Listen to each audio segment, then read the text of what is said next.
Hello students, welcome to my channel. আজকে তোমাদের সামনে যে প্রশ্নটি এবং উত্তরটি এনেছি সেটি বাঁকুড়া বিশ্ববিদ্যালয়ে প্রথম সেমিস্টার ফিলোসফি অর্থাৎ দর্শনের মেজর ও মাইনরের গুরুত্বপূর্ণ প্রশ্ন। এই প্রশ্ন উত্তরটি প্রথম থেকে শেষ পর্যন্ত দেখার সাথে সাথে যদি আমার চ্যানেলে নতুন হয়ে থাকো তাহলে চ্যানেলটিকে অবশ্যই সাবস্ক্রাইব করে দিও, সেই সঙ্গে অল নোটিফিকেশানটি অন করে রেখো। আর আমার চ্যানেলটিকে একটু বেশি বেশি করে শেয়ার করে দিও যাতে অন্যান্য ছেলেমেয়েরা এই প্রশ্ন ও উত্তরগুলো পেয়ে উপকৃত হতে পারে। চলো, আজকের প্রশ্ন হলো, বৌদ্ধ মতে নির্বাণ কী? নির্বাণের স্বরূপ ব্যাখ্যা করো। উত্তর দেখো, বুদ্ধের মতে মানব জীবন দুঃখময় হলেও সেই দুঃখ থেকে পরিত্রাণ লাভ করা যায়। দুঃখের আত্যন্তিক নিবৃত্তি হল মোক্ষ বা নির্বাণ। নির্বাণের দ্বারা পুনর্জন্ম রুদ্ধ হয় এবং তার সাথে সাথে দুঃখ হতে মুক্তি লাভ হয়। নির্বাণের অবস্থা পূর্ণ শান্তি, স্থিরতা এবং তৃষ্ণাবিহীনতা। নির্বাণ প্রাপ্ত ব্যক্তিকে অহং বলা হয়। আক্ষরিক অর্থে নির্বাণ শব্দের অর্থ হলো নিভে যাওয়া। ভারতীয় অন্যান্য দর্শনে এই নির্বাণকে বলা হয় মোক্ষ। তবে নির্বাণের প্রকৃত স্বরূপ নিয়ে ভারতীয় দর্শনের বিভিন্ন সম্প্রদায়ের মধ্যে যেমন মতভেদ আছে, তেমন ওই নির্বাণের যথার্থ স্বরূপ নিয়ে বুদ্ধের অনুগামীদের মধ্যেও মতান্তর লক্ষ্য করা যায়। নির্বাণের স্বরূপ। প্রথমত, নির্বাণকে অনেকে একটি শাশ্বত আনন্দপূর্ণ শান্ত অবস্থা বলেন।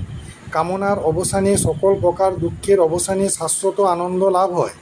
যারা নির্বাণপ্রাপ্ত হয়েছেন তারা এক শাশ্বত দিব্য আনন্দের অধিকারী হন।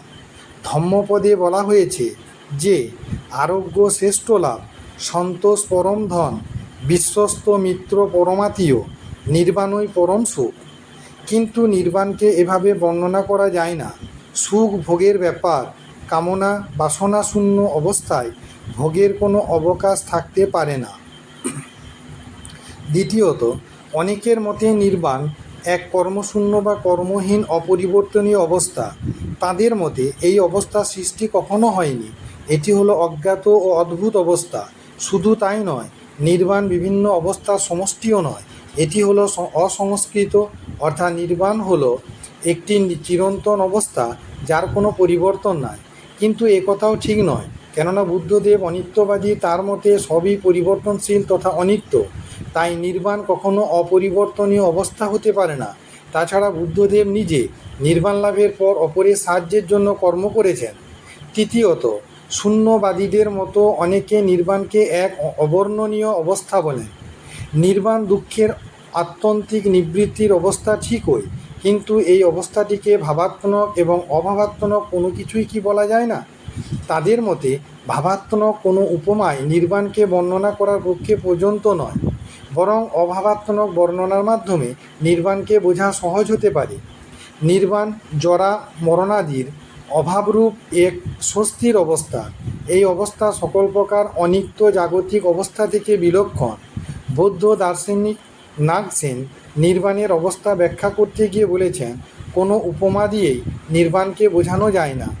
চতুর্থত, কারো কারো মতে নির্বাণ হলো অস্তিত্বের পূর্ণ বিলুপ্তি। নির্বাণ শব্দের ব্যুৎপত্তিগত অর্থ হচ্ছে নিভে যাওয়া বা শীতল হওয়া। তার অর্থ হলো ধ্বংস হওয়া। তাই নির্বাণ হলো সত্তার আত্যন্তিক বিনাশ। এজন্য এই অবস্থাকে শূন্যতা স্বর্গ বলেও বর্ণনা করা হয়েছে। কিন্তু এই মতও যথার্থ নয়।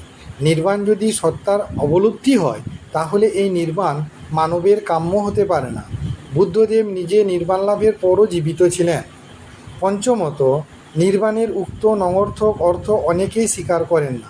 তাই তাদের মতে নির্বাণ অস্তিত্বের পূর্ণ বিলুপ্তি নয়। নির্বাণের প্রকৃত অর্থ বাসনার বিলোপ। নির্বাণ হলো কামনা বাসনা লোভ ও মোহের পাবক নির্বাপিত হওয়া। যারা ভোগ তৃষ্ণা দমন করে জ্ঞানী হয়েছেন তারাই এ জীবনে নির্বাণ লাভ করেছেন। মূলত এই শেষোক্ত মতবাদী বুদ্ধ মতের প্রচারিত বাণীর সাথে সমতা রক্ষা করে। বিলুপ্তি বুদ্ধের শিক্ষার প্রেরণা হতে পারে না। বুদ্ধ নির্বাণ লাভ করার পর মানবজাতির মঙ্গলের জন্য সক্রিয় প্রচার কার্যে নিযুক্ত হয়েছিলেন। বৌদ্ধ মতে নির্বাণ কখনোই সত্তার বিলোপ নয়। নির্বাণ হলো কামনার বিলোপ বা চিরবিলোপ। তাছাড়া নির্বাণপ্রাপ্ত ব্যক্তির এই জীবনেই এক পরম শান্তির অনুভব হয়, যা জাগতিক কামনা বাসনার পরিতৃপ্তিজনিত সুখের মতো কখনোই নয়। এ কারণে সাধারণ অভিজ্ঞতার সাহায্যে নির্বাণকে বর্ণনা করা কখনোই সম্ভব নয় বলে মনে করা হয়।